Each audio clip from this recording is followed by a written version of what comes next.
Dewan Kehormatan Penyelenggara Pemilu, DKPP, mencopot Hasyim Asyari sebagai Ketua Komisi Pemilihan Umum, KPU, RI.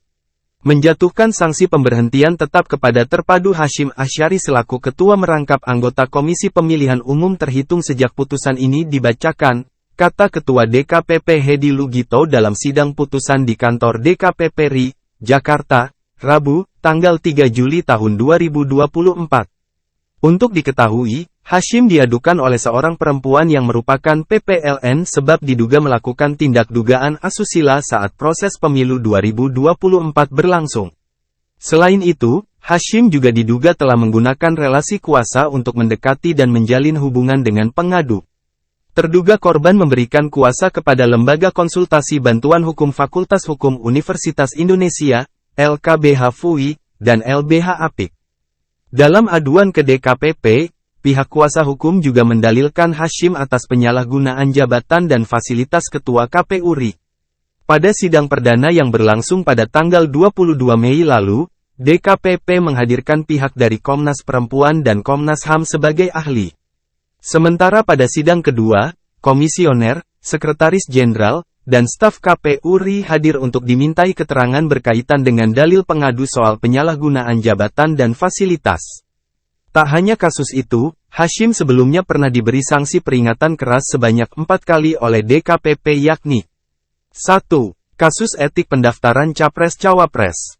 Hasyim Asyari pernah diberikan sanksi peringatan keras oleh DKPP karena terbukti melakukan pelanggaran etik terkait proses pendaftaran Capres-Cawapres setelah Mahkamah Konstitusi, MK, memutuskan syarat batas usia Pilpres.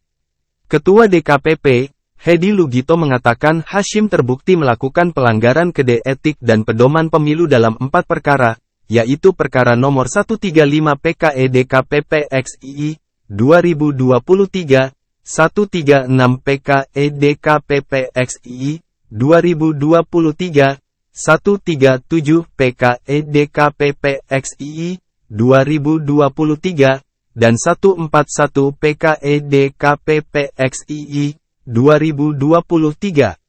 Dalam perkara ini, KPU seharusnya berkonsultasi terlebih dahulu kepada DPR dan pemerintah setelah MK membuat keputusan yang tidak tepat.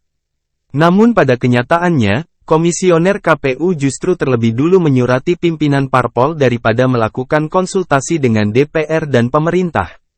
Tak hanya Hasyim, ke-6 komisioner KPU lainnya juga dijatuhi sanksi, yaitu August Melas, Betty Epsilo Idros, Muhammad Afifuddin, Yulianto Sudrajat, Parsadaan Harahap, dan Idam Khalid, dikutip dari Kompas.com, Senin, tanggal 5 Februari tahun 2024. 2. Kasus aturan jumlah caleg perempuan. Pada tanggal 26 Oktober tahun 2023, Hasyim juga pernah dijatuhi sanksi peringatan keras terkait dengan aturan jumlah caleg perempuan yang menjadi polemik. Kasus ini tercantum dalam perkara nomor 110 PKE DKPP X, 2023, dikutip dari Kompas.com, tanggal 27 Oktober tahun 2023. Anggota Majelis Pemeriksaan DKPP, Muhammad Tio Aliansyah mengatakan, pihaknya memberikan sanksi karena Hasyim tak mampu menunjukkan sikap kepemimpinan yang profesional terkait dengan Pasal 8 Ayat 2. Peraturan KPU Nomor 10 Tahun 2023. Pasal yang dibatalkan oleh Mahkamah Agung, MA, tersebut berisi tentang metode penghitungan keterwakilan caleg perempuan paling sedikit 30. Saat MA mengabulkan permohonan uji material terhadap aturan tersebut, KPU RI justru tidak menindaklanjuti dengan cara merevisi aturan. 3. Kasus dengan wanita emas.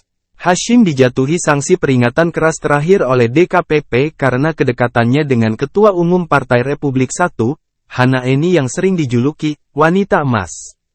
Ia mengaku telah melakukan perjalanan pribadi bersama Hana Eni dari Jakarta ke Yogyakarta pada 18–19 Agustus tahun 2022 untuk berziarah ke beberapa tempat, dilansir dari Kompas.com, tanggal 3 April tahun 2023.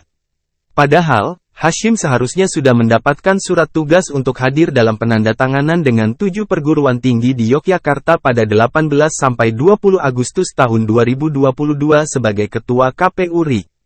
Terlebih, dalam waktu yang bersamaan, masih berlangsung verifikasi administrasi partai politik calon peserta pemilu 2024, di mana Partai Republik I merupakan salah satu calon pendaftar peserta pemilu. Kedekatan Hashim dan Hana ini terbukti melalui percakapan antara keduanya yang menjadi alat bukti dalam persidangan. 4. Kasus Irman Gusman. Sanksi juga diberikan kepada Hashim terkait dengan perkara yang diadukan oleh mantan Ketua DPD, Irman Gusman.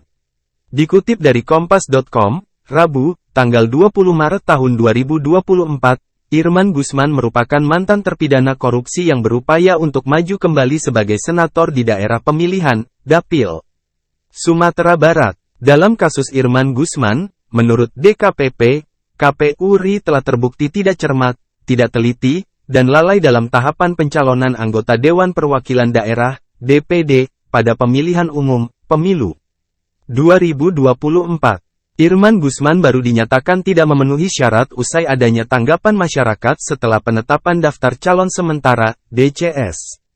Seharusnya, Irman dari awal tidak ditetapkan sebagai calon senator karena sesuai dengan keputusan MK. Dalam putusan MK, disebutkan bahwa mantan terpidana yang mendapat hukuman 5 tahun atau lebih, masih perlu menunggu masa jeda 5 tahun setelah bebas, apabila ingin menjadi calon anggota legislatif, caleg. Sebagai informasi, Irman baru bebas tanpa syarat pada tanggal 26 September tahun 2019 dan belum sesuai syarat dari MK. Download Tribun X sekarang, menghadirkan lokal menjadi Indonesia. Terima kasih sudah nonton, jangan lupa like, subscribe, dan share ya.